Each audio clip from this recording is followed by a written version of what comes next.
boys and girls, Miss Gemma here, how are you? In today's lesson we're going to talk about the different types of nouns. So let's do a quick revision. What is a common noun? A common noun is a naming word of a person, place or a thing. So a quick example, a boy being a person, the kitchen being a place and the banana being a thing. We also know what a proper noun is. It's the name of a person or a place. So Miss Gemma being the name of a person and Sydney being a place.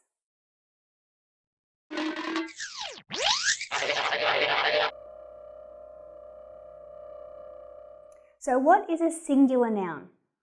A singular noun is a noun that talks about only one person, one place or one thing.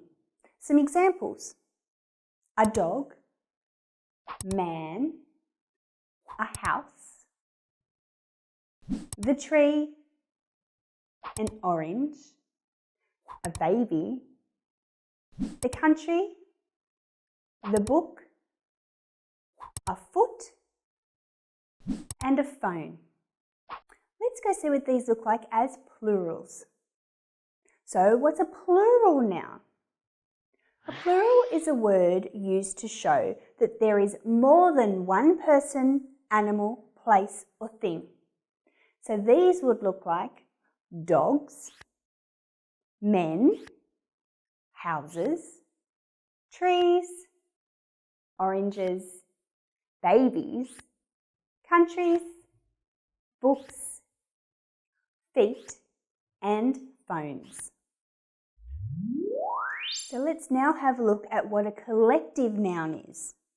So collective nouns are names for a collection or a number of people or things. Some examples is a herd of cows or a flock of birds. What about a bunch of grapes or a colony of ants? That sounds a bit interesting. What about a train of camels or just a crowd of people? So let's have a look at our last noun for this lesson, boys and girls, which is a term of address. So a term of address are nouns we use when we refer to or address certain people. Some examples: Dr. Smith. Or what about Mr. and Mrs. Worsley? Did you really? I think that's them, boys and girls. I mean, that was very wrong indeed, boys.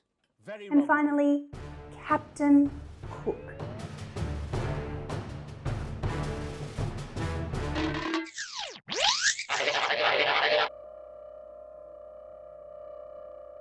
Boys and girls, did you see the boat that Captain Cook was sailing? I think that would be a bit fun, don't you? Okay. So, boys and girls, there is a worksheet available that needs you to identify the different types of nouns as discussed in this lesson. You did a terrific job, boys and girls. Now that you have finished learning some more about the types of nouns, your next lesson could be to learn the different types of verbs. I wonder what types of verbs there are, boys and girls. Come and join me and find out more.